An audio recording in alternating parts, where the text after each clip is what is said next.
بعض اوقات ہم لوگ روزی کمانے کے عمل کو دین سے باہر کوئی عمل سمجھتے ہیں، جبکہ ترمذی میں روایت موجود ہے، حضور نبی رحمت صلی اللہ علیہ وآلہ وسلم نے ارشاد فرمایا التاجر الصدوق الامین مع النبیین والصدیقین والشہداء، سچا تاجر جو امانت دار ہے وہ نبیوں کے ساتھ، صدیقوں کے ساتھ اور شہیدوں کے ساتھ ہوگا، اور جو محنت مزدوری کر کے کماتا ہے الکاسب و حبیب اللہ،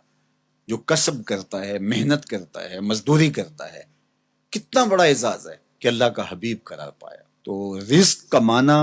یہ ہمارے دین میں عین عبادت ہے۔ اللہ کے محبوب علیہ السلام نے ایک موقع پہ ارشاد فرمایا ما ودع فی امرہ فہی صدقہ،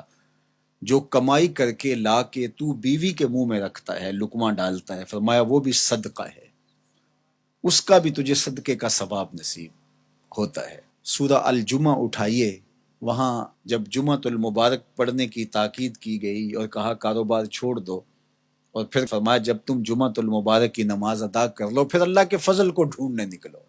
اللہ اکبر، تلاش رزق میں نکل پڑو، یہ اللہ کا فضل ہے۔ وَأَقِیمُوا الصَّلَاةَ، نماز قائم کرو، وَآتُوا الزَّکَاةَ، اور زکوٰۃ ادا کرو، وَأَقْرِضُوا اللَّهَ قَرْضًا حَسَنًا،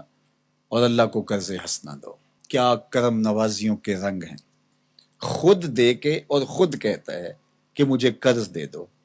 اور پھر فرمایا کہ میں اس کو لٹاؤں گا بھی، ایسے نہیں کہ جتنا تم نے دیا میرے دیے سے دیا اور پھر میں تمہیں اس کو لٹا دوں گا، کہا دگنا کر کے لٹاؤں گا۔ اللہ اکبر۔ تو یہ اللہ تعالیٰ جل شانہ بندوں کا امتحان لیتا ہے، مال دے کر کے بھی امتحان لیتا ہے اور مال سے محروم کر کے بھی اللہ بندوں کا امتحان لیتا ہے۔ کامیاب ہونے والے جب محرومی مال ہوتی ہے پھر بھی کامیاب ہوتے ہیں، اور اللہ کے بندے جب ان کو دولت دی جاتی ہے تو اس میں بھی وہ کامیاب ہوتے ہیں، اور جو ناکام لوگ ہوتے ہیں وہ کسی حالت کے اندر بھی خوش نہیں ہوتے۔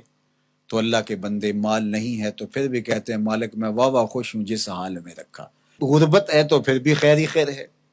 اور اگر اللہ نے دولت عطا کر دی ہے، آزمائش میں ڈال دی ہے، تو پھر اس کو راہ خدا میں خرچ کر کے، اللہ کی راہ میں لٹا کر کے اسی کو قرضے میں دے دو۔ جب اسی کو قرضے میں دے دیا تو وہ دولت بھی محفوظ ہو گئی اور واپس پلٹتے ہوئے وہ کئی گنا ہو چکی ہوگی۔ اگر بندہ اس نقطے کو سمجھ لے تو کبھی بھی وہ راہ خدا میں دیتے ہوئے پریشان نہیں ہوگا کہ یہ تو میں اللہ کو دے رہا ہوں، قرضے میں دے رہا ہوں، اور اس کا وعدہ ہے کہ میں لٹاؤں گا ضرور، اور اللہ کے وعدے سچے ہوتے ہیں۔ اللہ اکبر۔ تو جن لوگوں نے اس اللہ کے وعدے پر یقین کیا اور پھر اس کی راہ میں بانٹا، وہ کبھی بھی مسکین نہیں ہوئے، کبھی بھی غریب نہیں ہوئے۔ وَمَا تُقَدِّمُوا لِأَنفُسِكُم مِّن خَيْرٍ تَجِدُوهُ عِندَ اللَّهِ،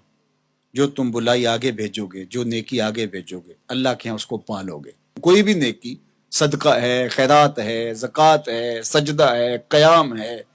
دکھی کی مدد ہے، حتیٰ کہ کسی کو مسکرا کے ملنا بھی ہے، جو تم نیکی آگے بیچے تجدوہ عند اللہ، اللہ کے ہاں اسے پالو گے۔ اللہ اکبر۔ حدیث پاک میں آتا ہے کہ جب کوئی بندہ اللہ کی راہ میں خرچ کرتا ہے تو اللہ اس کو یوں پالتا ہے جس طرح تم مینڈا پالتے ہو اور اس کو پال پال کے بڑا جوان کرتے ہو،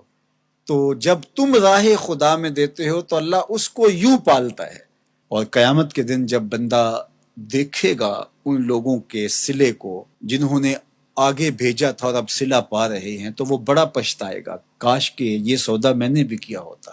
سورہ الفجر کے اندر اللہ تعالیٰ نے ارشاد فرمایا، وہ کہے گا یا لیتنی قدمت لحیاتی، کاش میں نے ساری زندگی ہی آگے بھیج دی ہوتی۔ یا لیتنی کے اندر اس کا جو افسوس ٹپک رہا ہے، وہ کہے گا ہائے افسوس، ساری زندگی اس آخرت کی زندگی کے لیے گزار دی ہوتی۔ لیکن اس دن پھر پچھتانے کا کوئی فائدہ نہیں ہوگا۔ آج کا پچھتاوا کل کی بہتری کا ضامن ہے، کل کا پچھتاوا سوائے حسرت بڑھانے کی اور کچھ نہیں ہوگا۔